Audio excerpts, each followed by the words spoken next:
আসসালামু আলাইকুম রহমতুল্লাহি ওয়া বারাকাতুহু। কাছে দূরে দেশে কিংবা প্রবাসে যে যেখান থেকে আমাদেরকে দেখছেন সবাইকে মোবারকবাদ জানাচ্ছি। সম্মানিত দিনী ভাই বোন, আমাদের কয়েকদিন যাবৎ আগে একটি ঘটনা ঘটেছে যেটি নিয়ে মিডিয়ায় অনেক আলোচনা সমালোচনা আমরা দেখেছি। সেটি হলো বাংলাদেশের 3 বারের সাবেক প্রধানমন্ত্রী বেগম খালেদা জিয়ার জানাজা প্রসঙ্গে। তো জানাজা প্রসঙ্গে আমরা দেখেছি যে যতগুলো বিরাট এবং বড় জানাজা হয়েছে আমাদের দেশে, তার ভিতর অন্যতম ছিল বেগম খালেদা জিয়ার নামাজে জানাজা। তো এই জানাজার নামাজে প্রায় কয়েক লক্ষ লোক সেখানে উপস্থিত হয়েছে। কেউ বলেছেন 10 লক্ষ, কেউ বলেছেন 12 লক্ষ, আনুমানিক তারা এটা ধারণা করে মিডিয়া এটা বলছে। তো এই জানাজার নামাজে ইমামতি করেন আমাদের দেশের গুরুত্বপূর্ণ এবং জাতীয় মসজিদের সম্মানিত খতিব মুফতি আব্দুল মালেক সাহেব। ওনার যে জানাজার নামাজ তিনি পড়ান, সেখানে তিনি সূরা ফাতিহা কথা তিনি বলেন নাই। তো দেখা যায় যে মিডিয়াতে একটা আলোচনা সমালোচনা হয়েছে। কেউ বলেছেন যে সূরা ফাতিহা না পড়লে হবে, সানা পড়লে হবে। আবার কেউ বলছে এটা মাযহাবের বিষয়। আবার কেউ বলছেন যে এটি সূরা ফাতিহা অবশ্যই এটা সূরা ফাতিহা ছাড়া কোনো নামাজ হয় না বা হবে না, সে প্রসঙ্গেও হাদিস বর্ণনা করেছেন। তো দেখা যায় যে সাধারণত আমরা ডক্টর মুজফফর বিন মহসিন হাফিজাহুল্লাহ তাঁর বক্তব্যকে ঘিরেই দেখা যায় বেশি আলোচনা সমালোচনা হয়েছে। তো আমরা আজকে এ বিষয়ে সঠিকটি সুন্নাহসম্মত কোনটি সে বিষয়ে আমরা আলোচনা করতে চাচ্ছি। তো রাসূল সাল্লাল্লাহু আলাইহি ওয়াসাল্লামের একজন গুরুত্বপূর্ণ সাহাবী আব্বাস রাদিয়াল্লাহু তাআলা আনহু হাদিসটি বর্ণনা করেছেন যে আন ইবনে আব্বাসিন রাদিয়াল্লাহু আনহু আন্নান নবী সাল্লাল্লাহু আলাইহি ওয়াসাল্লাম ক্বরাআ আলাল জানাজা বিফাতিহাতিল কিতাব।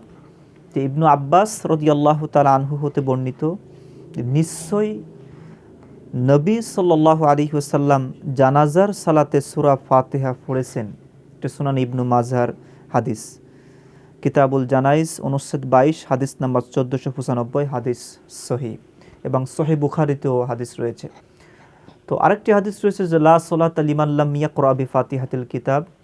পৃথিবীতে এমন কোনো সালাত নেই, এমন কোনো নামাজ নেই, ফরজ কি, ওয়াজিব কি, সুন্নাহ কি, নফল কি, বেতের কি, জানাজা কি, এমন কোনো সালাত নেই, এমন কোনো নামাজ নেই যে সূরা ফাতিহা ছাড়া সম্পাদন হয়, সূরা ফাতিহা ছাড়া নামাজ হয়।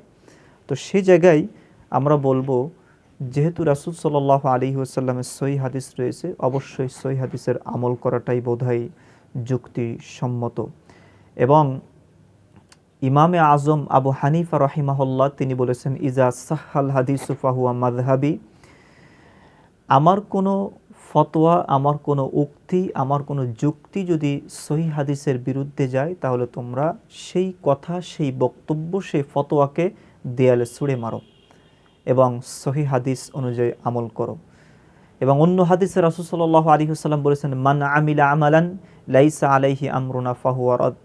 যে ব্যক্তি এমন আমল করলো, এমন ইবাদত করলো, এমন বন্দেগী করলো যেটি আমার ইবাদতের সাথে, আমার আমলের সাথে মিল নেই, সেটি গ্রহণযোগ্য নয়, সেটা বাতিল হিসাবে গণ্য হবে।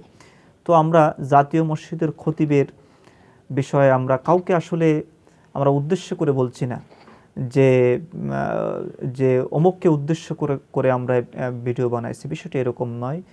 আমাদের প্রত্যেকেরই আমাদের উচিত কোরআন এবং সহিহ হাদিস মেনে চলা, এবং ডক্টর মুজফফর বিন মহসিন হাফিজাহুল্লাহর বক্তব্য এটা যেটা সহিহ হাদিসের সঙ্গে যথাযথ মিল রয়েছে, এবং এটাকে অস্বীকার করার কোনো সুযোগ নেই। এবং একজন মাইয়াতকে শেষ বিদায় কেন আমরা সূরা ফাতিহার মতো এত বড় দোয়া, এত বড় একটা মানে আল্লাহর পক্ষ থেকে এত বড় একটা মুজিজা, এই সূরা ফাতিহাকে আমরা বাদ দিয়ে আমরা কিভাবে জানাজার নামাজ সম্পাদন করি? এটা তো মাইয়াতের সঙ্গে একটা খিয়ানত, মাইয়াতের সাথে ইনসাফ হলো না।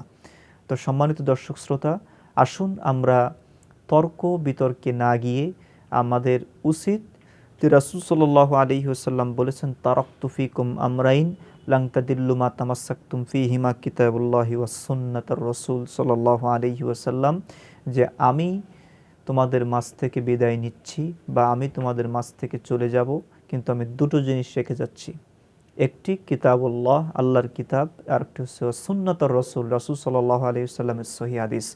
তো এখানে ব্যক্তিকে টার্গেট বা কেন্দ্র না করে প্রত্যেক মানুষের, প্রত্যেক মুসলিমের দলিল ভিত্তিক এবং প্রমাণ ভিত্তিক আমল করাটাই যুক্তিযুক্ত।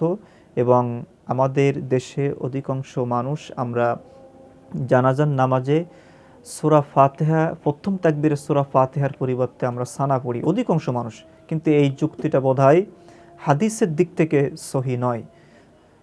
সহি হলো যে আপনি সানা পড়বেন, পড়েন, কিন্তু সূরা ফাতিহাকে অ্যাভয়েড করতে পারেন না, সূরা ফাতিহাকে আপনি বাদ দিতে পারেন না।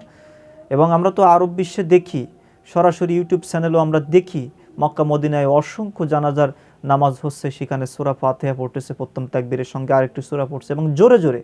এরপর রাসূল সাল্লাল্লাহু আলাইহি ওয়াসাল্লাম হয়তো দুরূদ পাঠ করছেন দ্বিতীয় তাকবীরে, তৃতীয় তাকবীরে মাইয়াতের জন্য দোয়া করছেন।